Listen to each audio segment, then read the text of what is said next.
Hi guys. So today I'm going to be trying to do a tutorial. It is the first one I've ever done, so bear with me if it's horrible, and I'm sorry if it is, but hopefully it turns out okay. Okay, so today I'm going to be showing you a couple of different ways that I color my illustrations. So this one I have already inked because I'm not going to be coloring it, but the rest I will show you how I do it. Then for this one up here at the top, I'm just going to be using normal colored pencils. So you can use anything. I just have a couple of sets here. Nothing, it doesn't even have to be anything fancy. You can literally just use like the ones you used at school. So that one's going to be for the top one here. Okay, so for this first illustration coloring, I'm going to be using colored pencils, and colored pencils are one of my favorite mediums to use.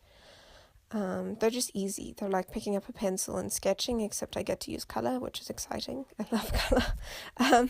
So the way that I use colored pencils is very much similar to the way that I use a normal pencil. I try to get my lines relatively smooth, and I use different pressures to get light and dark areas. And obviously for the darker areas you require going over it more. And then in terms of how I create shadow, oh, sorry for my head, by the way, and just ignore that. In terms of how I create shadow, I just use generally a lot of blues, because a lot of colors have blue in it, or at least they would have blue shadows, and blue just allows the color, especially for a color like purple, to appear darker than it can go if you just use the purple colored pencil. So that's how I get the shadows, particularly at like the top of the braid where it comes out from behind her head, to be much darker than for the rest of the drawing. Okay, so I'm showing you a close-up of what I've done. So the way that I use colored pencils is I like to keep the texture, like you can see here, of the pencil. I don't like to smooth it or blend it. I know that a lot of other people like to blend their colored pencil so that it looks smooth. I'm not one of those people. I feel like there are other mediums that I can use if I want to have a smoother finish rather than just normal colored pencils. So I mean, if you want to blend it, all to their own, but that's just the way that I like to use it.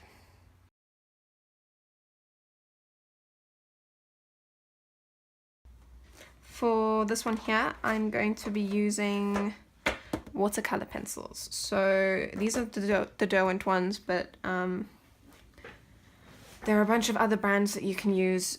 None of the stuff is like you have to use this material to be able to achieve the effect. It's just the kind of material that I'm using. So, but yeah, these are good pencils if you are interested in getting a set of watercolor pencils. Derwent's a good brand, but there are others. So basically, the way that watercolor pencils work, I don't know if you've ever used them, but they're pretty easy to figure out. So basically what you do is you just color with them, and then you use water over the top, and it smooths and blends them. It's really nice if you aren't very comfortable with using a brush, or you feel that you don't have the same kind of control that you do with, say, a pencil. And this allows you to get nice fine details in, but still have a similar look to watercolor. So if you're not that confident with watercolor, maybe try watercolor pencils if that is the kind of aesthetic you want to try. So yeah, and then just in terms of the ways that I use them is I do one of two things. I either color with the pencil first, and then go with the brush, or I dab the brush onto the pencil and then use the pigment that is picked up to paint with. Basically, it's just a nice, easy medium that's maybe a little bit more interesting than pencil crayons, but easier than watercolor. So for this one, it's kind of similar to this one. So basically what I do is I just color the illustration basically like I did for this one, and then I just went over with the brush, as you saw. So you do still get some areas of texture, which I do like. I think it does make it a bit different to watercolor. I mean, obviously if you don't want the texture, you can either just use yeah, like dab the brush on the pencil and then paint like I did here, which gives you a very smooth, I don't know how well you can see, but it's very, very smooth as opposed to there, which is a bit more textured. But yeah, you can always leave the illustration like this, but what I'm going to do is just go back in with a bit of pencil to give the lines a little bit more definition. So I'm going back in with pencil instead of watercolor pencil, because the lead that I have in a pencil is much thinner, and I felt like it would be a cleaner line than if I tried to go back in with a colored pencil. Then I'm also going to be using Copic markers and Pantone markers. So these, not necessarily these colors, but just so I could give you an example of what I'd be using. So I'm using Ciao markers, like normal Ciao Copic markers. And then I'm also going to be using Pantone markers. Our Pantone markers are really, really old.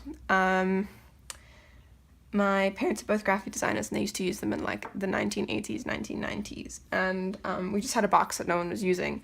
And they're alcohol-based markers like Copic markers. So they've been discontinued now, but they work the same way, and you can actually put Copic ink in here. So a lot of the ones that I'm using do have Copic ink, otherwise they have really, really, really old ink in them. So yeah, I'll be using these ones for this one. So the way that I ink this illustration is a bit weird. So generally when I do it, I outline or whatever the image first, and then I go in with the color afterwards. But I was thinking, okay, I'll do one without outlines, and it looked really weird, like super derpy. So for me, outlines are very important in a Copic illustration. For you they might not be, but I feel like they definitely help to give A, more detail, and B, make everything easier to understand, because when there's just a bunch of like colors next to each other, it can get a bit confusing, and I think it just makes it a bit cleaner. Yeah, here's just a bit more close up of what it looks like. Yeah, the hair was a bit difficult because where's the color? These markers, they don't have a brush tip, it's only, I don't know if you can see it properly, but a bullet tip. So getting these highlights was a bit difficult, but I feel like I did a pretty decent job. And basically what you have to do if you want to achieve a similar effect is just roughly kind of color it and just miss a few bits in the places that you want the highlights to be, and then when if you go over it with a brush tip pen, it looks a lot smoother. Not too difficult to do, but if you'd like to see a more in-depth tutorial on how I do Copic markers, just let me know. So the reason that I've called this one a bonus illustration is because there's not actually any color in it. So I don't know if I can count it as a proper way to color my illustrations, but I figure it kind of counts because I'm technically coloring in line work, and the premise is the same if you do it with a graphite pencil or a colored pencil. So I'm kind of counting it, but like half counting it. So basically what I did here is I outlined the sketch, and I'm just using a Copic multiliner to do so. It doesn't have to be a waterproof marker, fine liner, mine just happens to be. And I tried to keep the line work relatively simple because a lot of the details in the form is getting indicated with the shading that I'm going to add in a little bit with the pencil. So I use it the same way as I use a colored pencil or a normal pencil. You just shade, and my shading happens to be rather smooth, but it would work with cross-hatching too.